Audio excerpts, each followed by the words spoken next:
At the height of her power, this woman controlled a cocaine pipeline that prosecutors say moved hundreds of kilos into the United States every month.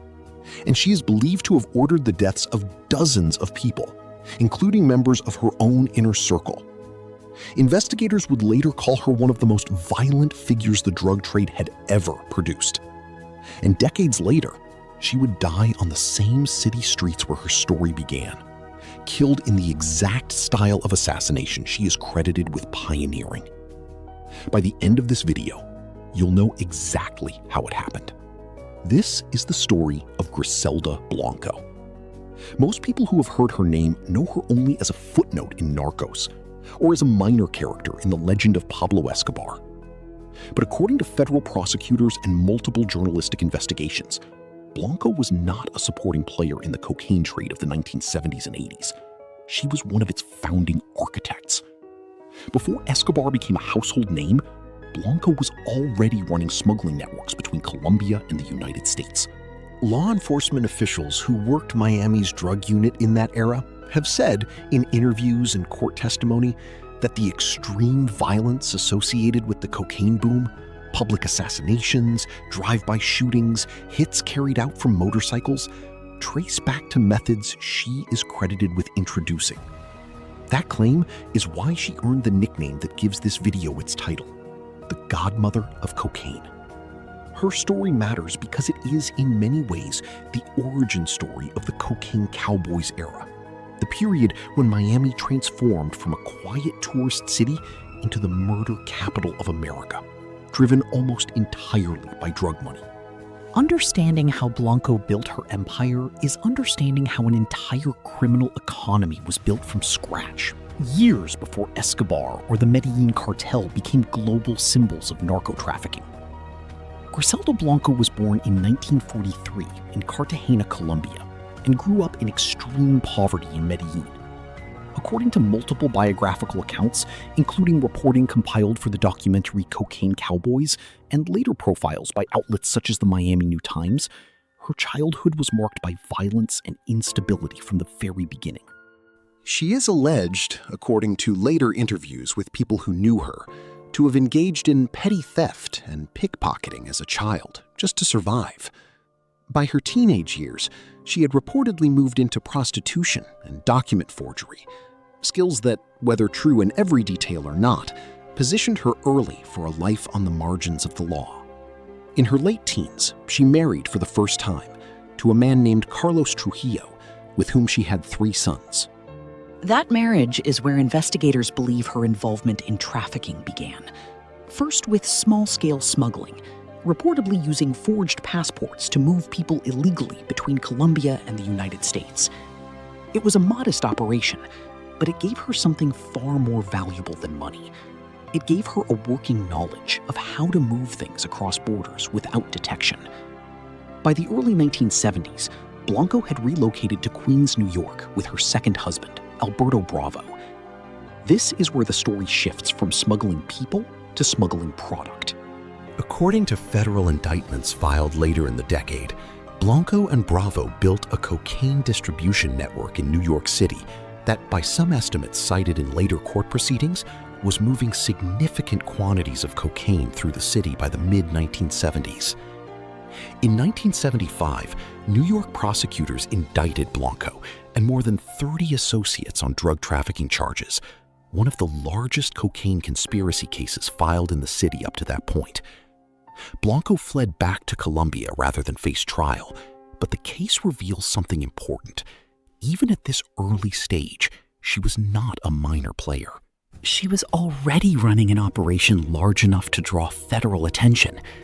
But this is where things get interesting, because Blanco's real transformation happened not in New York, but in Miami. In the late 1970s, Blanco relocated her operation to South Florida, right as Miami was becoming the primary entry point for Colombian cocaine into the United States. This timing was not an accident. The demand for cocaine in America was exploding, and the infrastructure to move it at scale barely existed yet. Blanco is credited by multiple law enforcement sources, including retired DEA and Miami-Dade police investigators interviewed for Cocaine Cowboys, with building some of the earliest large-scale smuggling systems into South Florida, reportedly moving product hidden inside everyday goods, and, according to some accounts, using specially designed undergarments to smuggle cocaine on commercial flights, which contributed to her being given the nickname La Madrina, or the Godmother. However, the next part of her rise is where the story turns dark. As her operation grew, so did the level of violence used to protect it. Miami-Dade homicide detectives who investigated cocaine-related killings throughout the late 1970s and early 1980s have stated that the sheer number of unsolved murders during this period was unprecedented for the city. Blanco has been linked, through both criminal indictments and law enforcement testimony, to dozens of killings.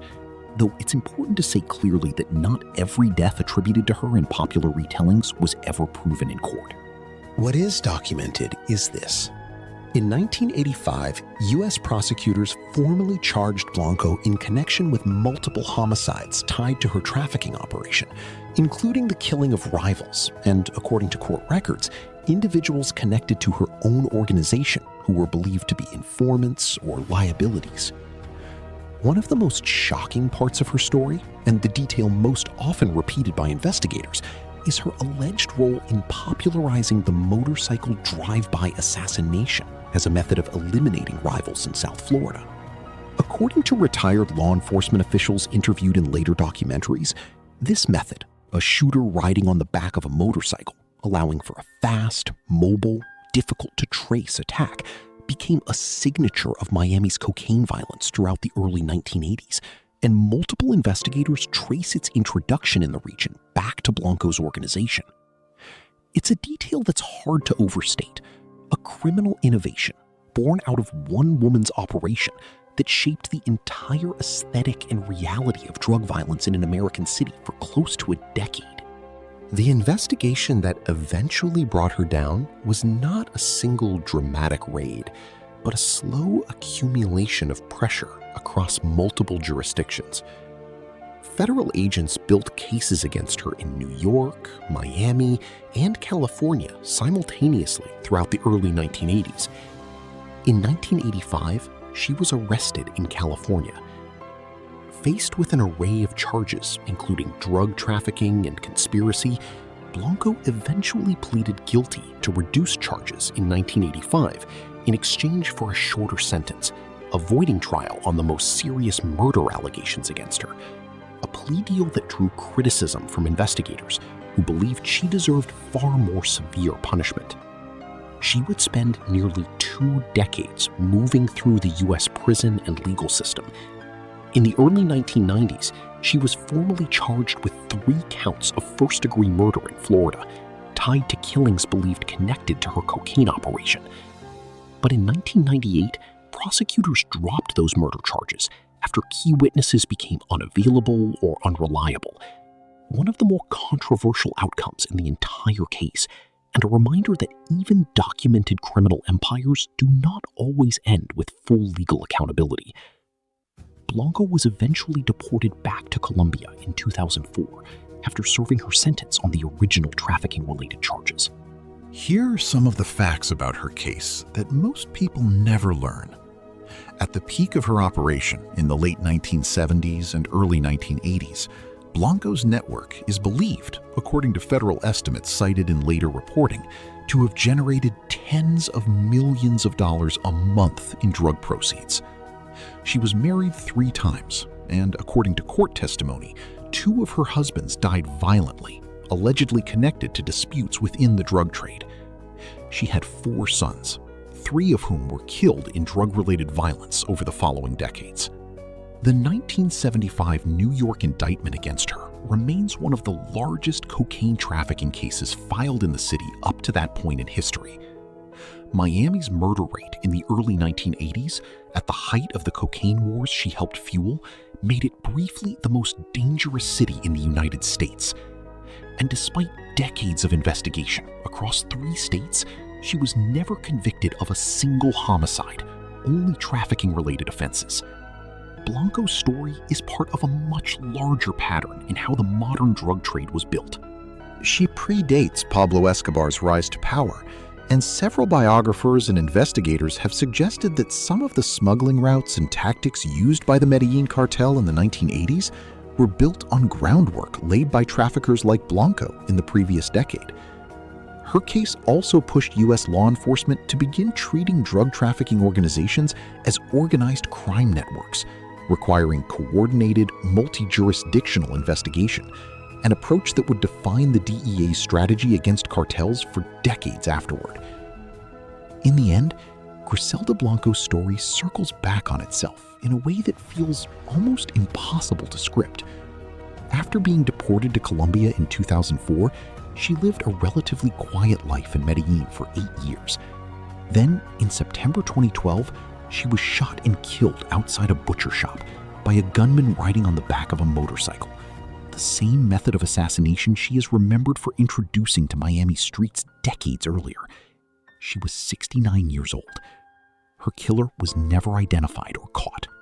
From a childhood of poverty and petty crime in Medellín to building one of the first major cocaine pipelines into the United States, to a violent death that mirrored her own legacy, Griselda Blanco's story is not one of triumph. It's a case study in how quickly an ordinary life can be pulled into a cycle of violence, and how rarely that cycle ever truly ends, even for the people who helped create it. Do you think her story could have ended any other way? Let me know in the comments. And if you want more deep dives into the true stories behind the world's most notorious criminal figures, make sure to like this video and subscribe to the channel for more.